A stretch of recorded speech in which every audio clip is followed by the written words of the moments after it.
Ustaz, salah apa tidak jika orang tua memaksa anaknya masuk pesantren?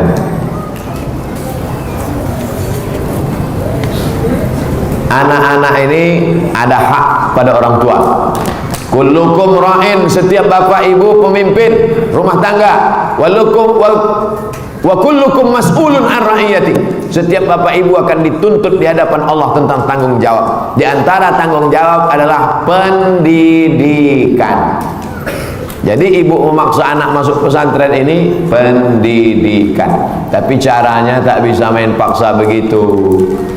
Mau masuk pesantren kapan? Bulan Juni. Dari sekarang jalan-jalannya ke pesantren.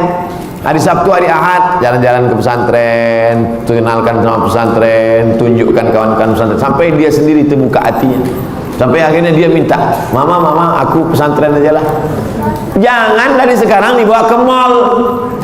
Tiba-tiba pas bulan Juni ke pesantren, meraung menangis darah lah dia. Oleh sebab itu maka bawa dia ke pondok pesantren, tengokkan tempat-tempat yang bagus, dengarkan ceramah ustaz sampai dia minta ke pesantren.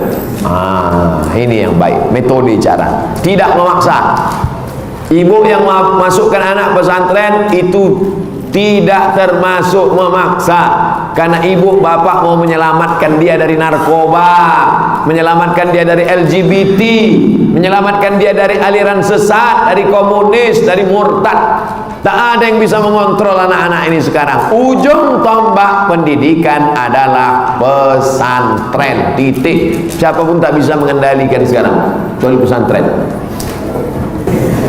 Kalau suami wajib menafkahi orang tuanya, mematuhi orang tuanya sampai mati, bagaimana dengan seorang istri ingin melakukan hal yang sama kepada orang tuanya? Laki-laki sebagai suami patuh sama mak ayahnya. Bagaimana dengan yang perempuan-perempuan nanti mau patuh?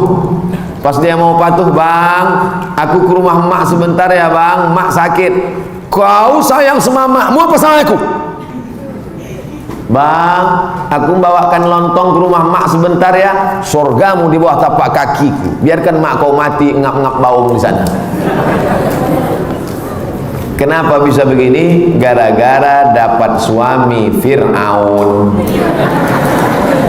Tapi kalau suaminya alumni tahfiz Quran amanah, bang, aku pergi berbakti sama mak dulu ya bang. Adinda, aku jumpa kau setelah kau gadis 25 tahun, sedangkan kau dikandung emakmu 9 bulan 10 hari. Kau gendong emakmu sampai ke Makkah pun tak akan dapat kau balas budi baiknya. Berbaktilah kau ke rumah, pergi sana. Tapi jangan lama-lama, nanti ku cari satu lagi.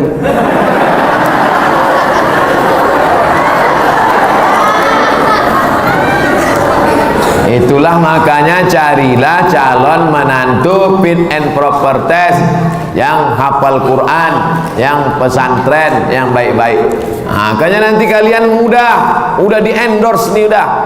Nanti kau datang, saya mau minang anak bapak. Dari mana kau? Saya dari alumni pesantren amanah. Masuk. Insya Allah. Surat Al-Falaq dan An-Nas termasuk surat Makkiyah Madaniyah. Karena saya pernah dengar dua surat itu termasuk Makkiyah, sedangkan dalam Al-Quran surat Madaniyah. Terima kasih untuk jawabannya Pak Ustadz. Makkiyah sebelum pindah ke Madinah, Madaniyah setelah pindah ke Madinah. Walaupun ayat itu turun di Makkah, walaupun ayat itu turun di Makkah, tapi dia digolongkan Madaniyah. Kenapa begitu? Karena dia turunnya setelah hijrah. Contoh, al-yawma akmaltu lakum dinakum wa atmamtu alaikum ni'mati wa raditu lakumul islam madinah. Aku ridhoi Islam. Jadi kalau nanti ada yang mengatakan yang turun di Makkah itu Makkiyah, yang turun di Madinah itu Madaniyah, bukan begitu cara memahaminya. Pahami baik-baik. Sebelum pindah ke Madinah Makkiyah, setelah pindah ke Madinah Madaniyah, walaupun turunnya di Makkah dia tetap disebut Madaniyah. Al-yawma akmaltu lakum turunnya di Arafah. 20 km dari 22 km dari Makkah, tapi dia masuk golongan Madaniyah karena setelah hijrah. Itu patokannya, bukan tempatnya. Saya ulang sekali lagi, sebelum pindah Makkiyah, setelah pindah Madaniyah. Bukan tempatnya yang dilihat, tapi sebelum atau setelah hijrah. 2 tahun lalu saya megang tabungan istri prajurit di asrama, jumlahnya 60 orang. Satu tabungan 50.000. Satu orang terserah mau nabung berapa. Ada 1 nomor, 5 nomor dan lain-lain. Kalau 5 nomor 50.000 kali 5 berarti dia punya 250.000. Pada saat itu kira-kira jumlahnya 60 orang. 500 nomor berarti 30 juta. Ini panjang pertanyaan ini. Tabungan saya pegang 1 tahun, dipinjamkan istri prajurit, menabung tadi dengan bunga 2% per bulan sesuai aturan komandan. Setelah 1 tahun dibagikan pokok beserta keuntungan bunga dengan sistem bagi hasil. Selama saya pegang 1 tahun itu, saya ada makai 10 juta tanpa ada yang tahu. Karena saya sendiri yang megang uang itu. Tiba saat pembagian, saya belum bayar uang yang saya pakai. Tabungan berupa pokoknya saya bagikan sesuai mereka tabung selama setahun, tapi bunganya tidak. Misalnya bunganya seharusnya 30 juta dibagi ke 500 nomor, tapi karena saya belum bayar, jadinya saya buat 20 juta dibagi ke 500 nomor. Lalu kemudian masih berutang 10 juta, maka dia tetap wajib membayar karena hitungannya hutang dan tidak ada akad kepada orang yang dia pinjam itu. Yang ku pinjam bunga engkau bukan pokoknya, tak ada, karena duit itu bulat, diambilnya 10, maka bayarlah 10. Nah, oleh sebab itu nanti bayarlah 10 juta ini kepada istri-istri tentara ini. Insya Allah istri-istrinya memaafkan, cuman tentara itu tak memaafkan. Mudah-mudahan Allah bukakan pintu hati mereka, mau dia memaafkan, insyaallah. Amin ya rabbal alamin. Saya mau bertanya, kalau kita dijodohkan orang tua, terus kita menolaknya karena usia saya masih 21 tahun, belum mau menikah, apakah itu termasuk durhaka, Pak Ustadz? Kalau engkau mau menolaknya anakku, jangan kau menolaknya, karena orang tua pasti bangkit egonya. Jangan dari mulut engkau menolaknya, tapi cari mulut orang yang dia dengar cakapnya. Ibu itu kan ada ustadznya pengajian, sampaikan, Ustadz, aku mau dijodohkan makku, aku baru 21 tahun, aku masih mau sekolah lagi pula yang laki-laki jodohkan tuh tengok tak maco, tak ganteng, macam atu-atu. Nah, nanti ustadz yang ngomong sama dia, "Bu, anak ibu ini masih mau sekolah, dia baru selesai S1, dia mau S2, tapi dia berjanji menjaga amanah sehingga engkau tidak menceramahi orang tuamu." Jangan nanti yang ngomong, langsung tersinggung dia, sakit hatinya. Alhamdulillah bisa dengar ceramah ustadz ini sebagian dari doa saya terkabul. Allah kirim ustadz kemari. Saya mau tanya, bagaimana cara memperbaiki dosa kepada orang yang dulu kita pernah salah mereka, tapi belum minta maaf, terus sampai sekarang tak jumpa-jumpa. Carilah. Di mana carinya? Di Google. Coba tulis nama dia di FB. Saya cari-cari yang dulu kawan-kawan sekolah di FB dapat. Oh, saya kontak. Akhirnya pas saya ceramah di Sibolga, jumpa. Saya ceramah di Aceh, jumpa. Cari. Setelah kita usaha tak juga dapat, la yukallifullahu nafsan illa usaha. Udah di luar usaha kita, maka minta ampun kepada Allah. Ya Allah, ini kawanku sekolah dulu, aku banyak silap sama dia, ada ngutang bakwan 3 kali. Jadi aku minta maaf, berapa harga bakwan waktu itu? 25 perak. Jadi kalau 3 biji berarti 75. Kalau dirupiahkan sekarang sekitar 3.500. Serahkanlah duit itu ke masjid, ke panti jompo, ke anak yatim, membayar hutang karena orangnya tak tahu, ahli warisnya tak tahu, dia tak tahu di mana rimbanya. Setelah itu minta ampun kepada Allah Subhanahu wa taala. Gimana caranya supaya anak mudah menghafal Quran? Dikasih makan halal. Karena kalau dikasih makan korupsi, makan suap, makan haram, tertutup pintu hatinya.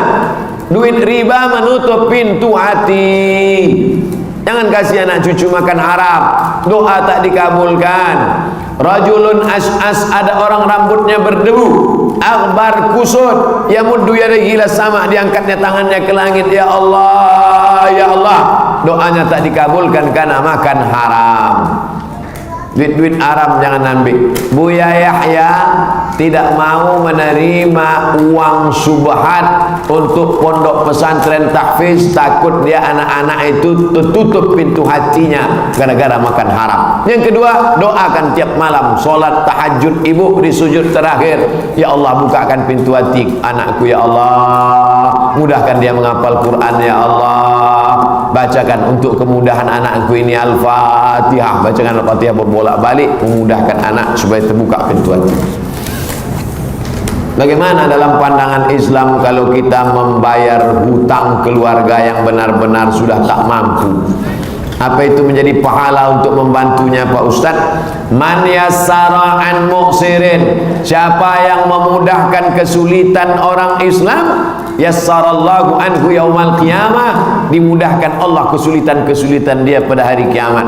Ibu bapak kalau udah banyak betul duit, tak tahu mau dihabiskan kemana, cari warung, jumpai yang punya warung, tanya yang punya warung, siapa di warung ibu yang paling banyak utangnya sampai malu keluar rumah tak bisa nengok muka orang. Si anu bayarkan, kasih tahu, tapi jangan kasih tahu sama dia, nanti dia malu. Hilangkan beban orang. Ini niat bagus sekali. Kalau perlu buat yayasan menolong orang bayar utang. Oh, banyaklah orang berdatangan.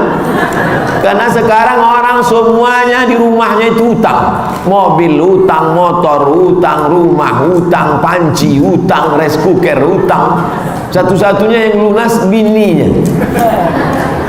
Karena kata Pak Kua, aku nikahkan engkau dan simpulan tunai. Andai boleh hutang, bini pun hutang juga. Semoga Ustaz selalu diberi kesehatan dan perlindungan Allah. Amin. Saya ingin bertanya tentang kiat-kiat menghafal Quran dari Ustaz. Berapa waktu yang lalu saya dengar kajian Syekh Ali Jaber. Beliau berkata baca Quran tak boleh menunduk, tapi diangkat sedikit ke arah kiri persis depan wajah agar lebih mudah diserap oleh otak. Apakah Ustaz punya kiat-kiat khusus untuk dapat menghafal Quran?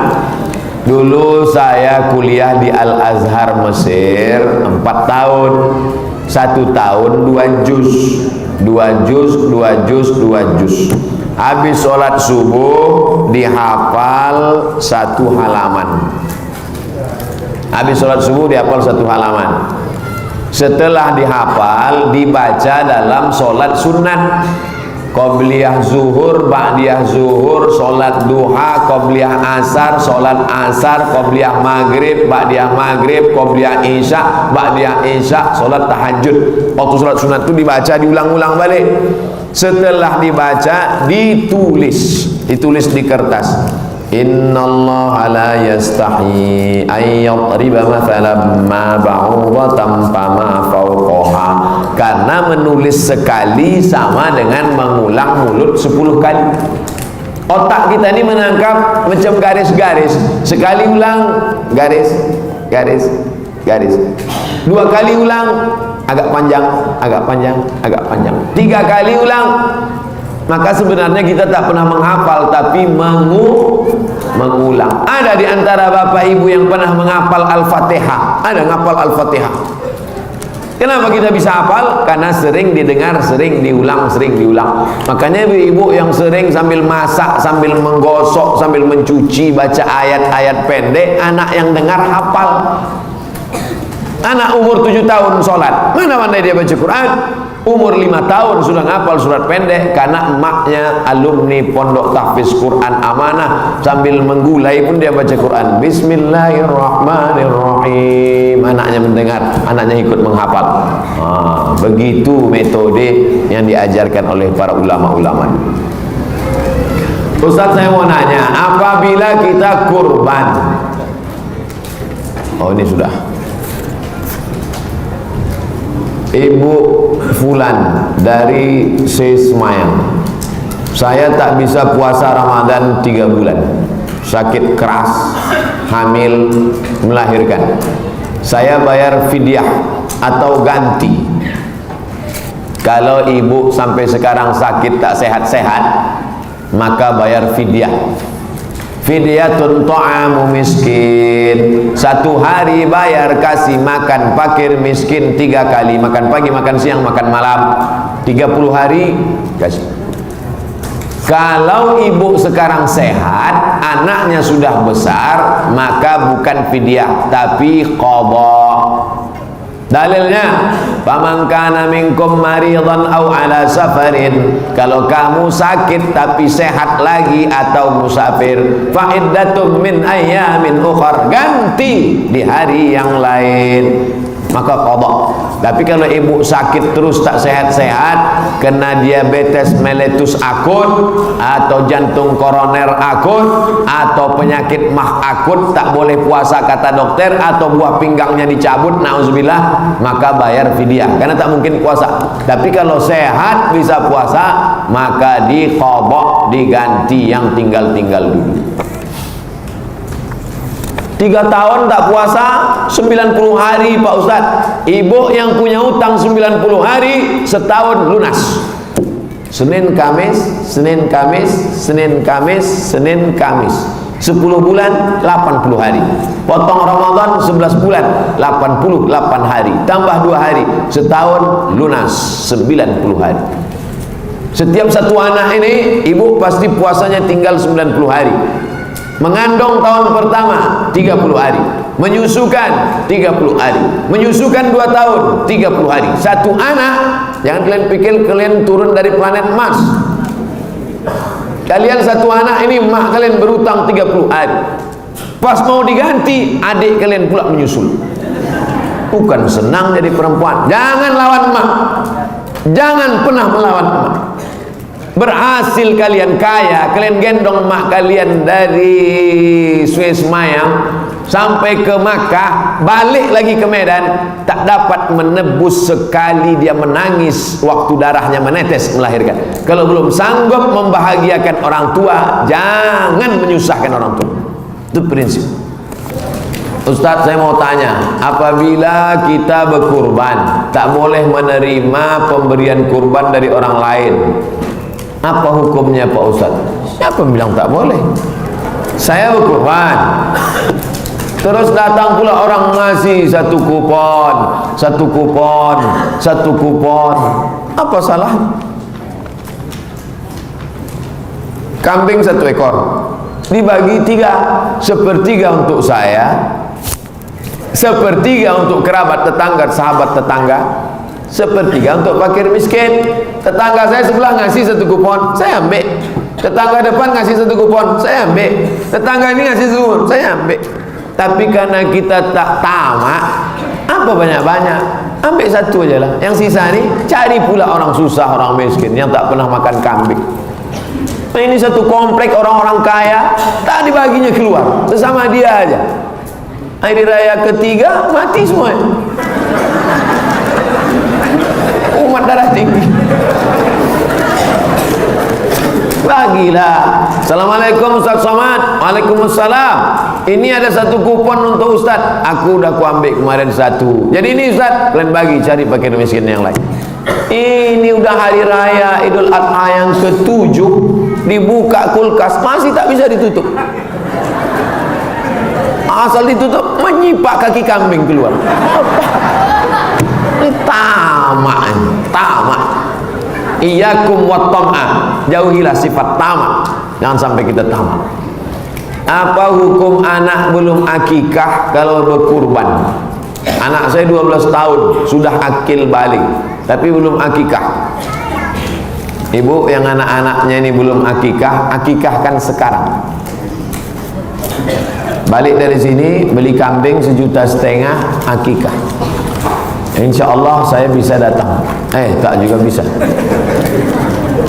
Tapi udah 12 tahun Pak Ustaz, masih boleh akikah? Boleh akikah. Akikah itu sebetulnya berapa hari? 7 hari. Kalau tak ada duit 7 hari, 14 hari. Kalau tak ada duit 14 hari, 21 hari. Kalau tak ada duit 21 hari, tak usah tengok kalender lagi. Setahun, 2 tahun, 12 tahun, akikah. Tapi kalau udah 12 tahun, akikah saja. Jangan pula minta ayun lagi. Marhaba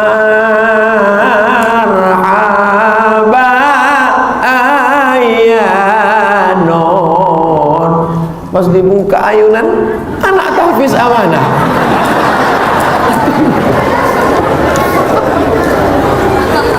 Jadi akikah aja lah. Udah ditulis Ustadz Somad dalam buku 37 masalah populer tentang masalah akikah setelah usia dewasa. Ustadz, bukan cuma anak saya yang belum akikah, saya pun belum juga. Nah, ibu-ibu yang belum akikah boleh akikah sekarang. Silakan akikah. Dalilnya Pak Ustaz, aqa'an nafsi ba'dama bu'itsa nabiyan. Nabi mengakikahkan dirinya setelah jadi nabi, setelah 40 tahun. Tapi akikah aja, jangan minta cukur rambut pula, minta gunting pula sama Pak Imam. Gunting Pak Imam. Cukup tukar nama, tak usah lagi.